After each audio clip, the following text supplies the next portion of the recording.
ওই যে কি একটা হিন্দিতে প্রবাদ আছে যার শেষের লাইনটা হচ্ছে কুছ নেহি তো থোড়া থোড়া, হ্যাঁ বাপ কা বেটা যাকে বলে। কিন্তু এক্ষেত্রে কি সত্যিই সেই ঘটনা?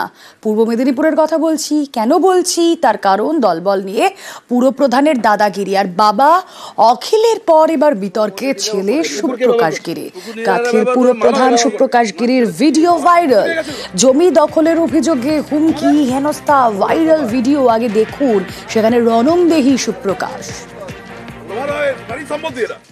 আমি ব্যবহার করছি না, আমি অনুমতি দিলে ও করে দিবে। পুকুর কে ব্যবহার করছে? পুকুর নিরারা ব্যবহার করে, মাছ ব্যবহার করবে। মাছ ছেড়েছি, আবার সম্পত্তি পেয়ে গেছিল। আমি অনুমতি দিলে ও করে দিবে। পুকুর কে ব্যবহার করছে? পুকুর নিরারা ব্যবহার করে, মাছ ব্যবহার করবে। মাছ ছেড়েছি, আবার সম্পত্তি পেয়ে গেছিল। আমাদের পৌরসভার তোমার বাড়ির সম্পত্তি এটা। আমি ব্যবহার করছি না। ব্যবহার করছো না, এখানে তুমি কথা বললাম। বেরো এখান থেকে, বেরো। তোমার জায়গা না, এখানে দাঁড়িয়েছো কেন? বেরো। এটা সর্বসাধারণ জায়গা নয়। আপনি যদি দাঁড়াতে তোমার জায়গা নয় এটা। আপনি যদি দাঁড়াতে পারেন আমিও দাঁড়াতে পারি। কেন? কেন মানে তুমি দাঁড়াতে পারো? একে তো ফাটিয়ে দিতে মনে হচ্ছে একদম। কথাবার্তা ঠিক করে বলো। বেরো। বেরো। আমি অনুমতি দিলেও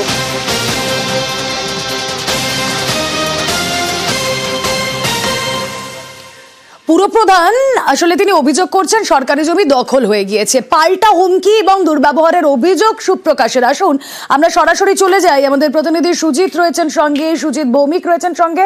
সুজিত, এই যে অখিল গিরির ছেলে সুপ্রকাশ গিরির যে দাদাগিরির ছবি, যে হুমকির ছবি আমরা দেখছি, অভিযোগ উঠছে তার বিরুদ্ধে, কেন তিনি এটা করলেন এটা জানতে চাই প্রথমত।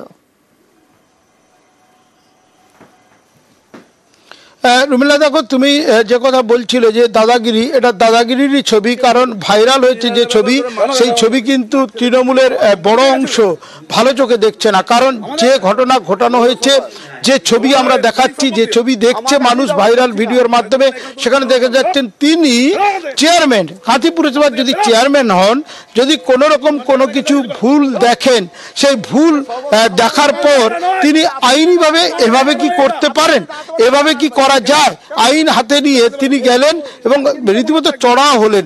চড়াও, তাকে মারধর করা হয়েছে এমনটা বলছেন গোরাচাঁদ পাত্র যিনি বলছেন। তিনি বলছেন একেবারে সাধারণ বিষয় কি না, ওই পুকুরের জল একেবারে কমে গেছিল। অখিলবাবু অর্থাৎ সুপ্রকাশের বাড়িতে যে কাজ করে একজন, তাকে এই জল নিতে বারণ করা হয়েছিল, পাশের পুকুর থেকে নিতে। তিনি তা শুনে রেগে গিয়ে সুপ্রকাশকে বললে সুপ্রকাশ ভীষণ রেগে যান এবং সুপ্রকাশ অর্থাৎ তিনি অখিলগিরির ছেলে শুধু নয়, তৃণমূল যুব কংগ্রেসের জেলা সভাপতি শুধু নয়, কাঁথি পুরসভার চেয়ারম্যান, অর্থাৎ অনেক পদ রয়েছে তার। বারে বারে বিভিন্ন কথা বলে দেখা গেছে রুমেলা বিতর্কে জড়িয়েছেন অখিলগিরি, মন্ত্রী তিনি বিতর্কে জড়িয়েছেন। সেই মন্ত্রী পুত্রকে দেখা গেল আজকে যে ছবিতে, সেখানে কিন্তু বলা যায় বিতর্কেরই একটা ছবি, এবং সেখানে কিন্তু সাফাই দিচ্ছেন অবশ্য তিনি অন্য কথা বলে যে তিনি বেদখল হচ্ছিল সরকারি জমি, তা বাধা দেওয়ার জন্যই কিন্তু তিনি গেছিলেন ঘটনাস্থলে। এরকম অনেক ঘটনা ঘটছে। আচমকা শুধুমাত্র কেন এই ঘটনা একেবারে স্পটে দৌড়ে গেলেন, এরকম রেগে গেলেন, ছুটে গেলেন, দৌড়ে গিয়ে ধাক্কা দিতে দেখা গেল, এবং অপর অংশে তিনিও কিন্তু উত্তেজিত করছিলেন, কিছু কথা বলছিলেন দেখা যাচ্ছে, কিন্তু তিনি ভিডিও করছিলেন। আবারও একবার সেই ভিডিও দেখাবো যা ইতিমধ্যে ভাইরাল হয়েছে, যেখানে অখিল গিরির ছেলে সুপ্রকাশ গিরিকে হুমকি হুঁশিয়ারি দিতে দেখা যাচ্ছে, যদিও পাল্টা অভিযোগ করেছেন হুমকির সুপ্রকাশ গিরি নিজে।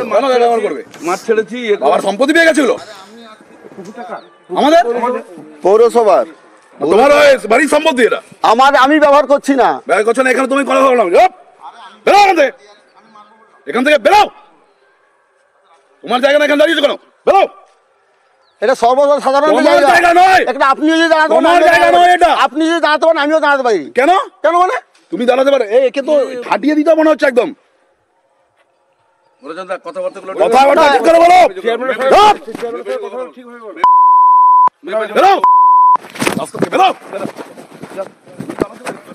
সুপ্রকাশ বাবুর বাড়িতে একজন লোক কাজ করে, কাজের ছেলে, সে একটা গভর্নমেন্টের ঘর পেয়েছে। ঘর পাওয়াতে সে ওই পুকুরটা থেকে জল নিচ্ছিল। পুকুরটায় বেশি জল নেই, মাত্র 2-2.5 ফুট আর জল আছে। আমি তাকে জাস্ট বলেছিলাম, ভাই তোমার আমার এই পুকুরটায় জল কমে যাচ্ছে, তুমি একটু পাশের বাড়ি থেকে জল নাও, টিউবওয়েল থেকে, এইটুকু বলেছিলাম, এটাই আমার অপরাধ।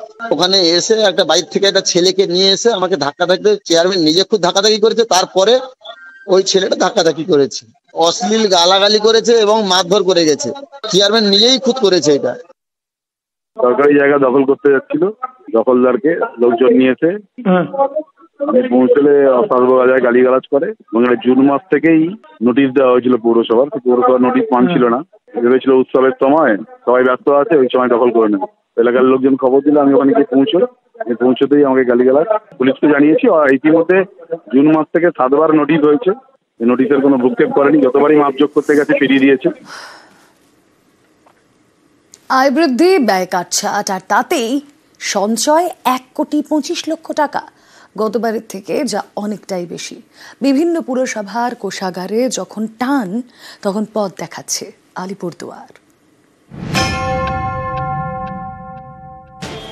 অনেক পুরসভার কোষাগারে টানাটানি, কিন্তু আলিপুরদুয়ারে একেবারে অন্য ছবি। গত আর্থিক বছরে এই পুরসভা সঞ্চয় করতে পেরেছিল 20 লক্ষ টাকা, এবার সেটাই 1 লাফে বেড়ে 1,25 লক্ষ। কিভাবে এটা হলো? আলিপুরদুয়ার পুরসভার দাবি, এবছর তাদের 7 কোটি টাকা আয় হয়, কাটছাট করে ব্যয় হয়েছে 5,75 লক্ষ টাকা, তাতেই সঞ্চয় 1,25 লক্ষ টাকা। পৌরসভার ইতিহাসে আমার মনে হয় এটা জয় জয়কার। সমস্ত পৌরসভার যে যারা কর্মী এবং বিশেষ করে যে পৌরসভা চালাচ্ছে চেয়ারম্যান সহ সমস্ত কাউন্সিলরকে আমি আজ পৌরসভার নাগরিক হিসেবে খুবভাবে ধন্যবাদ জানাচ্ছি। গতবারের থেকে এবার আয় বিশেষ বাড়েনি, কিন্তু কাটছাট করে ব্যয় অনেকটা কমানো গিয়েছে। এতে আলিপুরদুয়ার পুরসভার সঞ্চয় 1 লাফে হয়ে গিয়েছে 1 কোটি টাকার বেশি।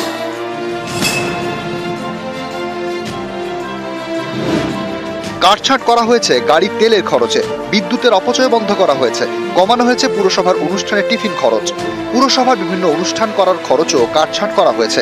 এছাড়া অফিস চালানোর খরচও কমানো হয়েছে। এতে এবার আলিপুরদুয়ার পুরসভার কোষাগারে জমা হয়েছে 1,25 লক্ষ টাকা। বোর্ড মিটিং এ সিদ্ধান্ত হয়েছে এর মধ্যে 1 কোটি টাকা এফডি করা হবে। এফডি থেকে যা সুদ মিলবে তা এলাকার কাজে খরচ করা হবে। বাকি 25 লক্ষ টাকা জমা করা হবে পুরকর্মীদের পেনশন ফান্ডে। ডিসিশন নিয়েছি যে আমরা 1 কোটি টাকা ফিক্সড ডিপোজিটে রাখবো। সেখান থেকে যেই টাকা আয় হবে সেই আয়ের টাকা দিয়ে আমরা পৌরসভার মানুষের ডেভেলপমেন্টের জন্য কাজ করব। পেনশন হোল্ডার যারা আছেন তার জন্য আমরা 25 লক্ষ টাকা ওনাদের ফান্ডেও রাখবো। সাধুবাদ জানাচ্ছি এই প্রসেসকে। এইভাবে চললে পেনশনার্স এবং ফ্যামিলি পেনশনার্স অ্যাসোসিয়েশনের যে যারা আছে তাদের পরিবারগুলো ভবিষ্যতে সুরক্ষিত থাকবে। আলিপুরদুয়ার থেকে রাজকুমার কর্মকার, নিউজ 18 বাংলা। সাধারণ মানুষ, তারা তো একটু মানবিকতা দেখাবেন, কিন্তু সেই মানবিকতার ছবি কি আমরা দেখতে পাই? গতকালের 2টো ছবি আপনাদেরকে আমরা দেখিয়েছিলাম, যেখানে একদিকে চিতাবাঘ, খাঁচাবন্দি চিতাবাঘের লোম ধরে, লেজ ধরে টানা হচ্ছিল, আর অন্যদিকে আমরা দেখেছিলাম মালবাজারে এক হাতিকে কিভাবে উত্তপ্ত করা হয়, আর্থ মুভার দিয়ে তাকে খোঁচা দেওয়া হয়, এবং তারপর সেই হাতিও উত্তপ্ত হয়ে ওয়াচ টাওয়ারে ধাক্কা দেয়। এই 2টো ছবি গতকাল অমানবিকতার নিদর্শন রেখেছে।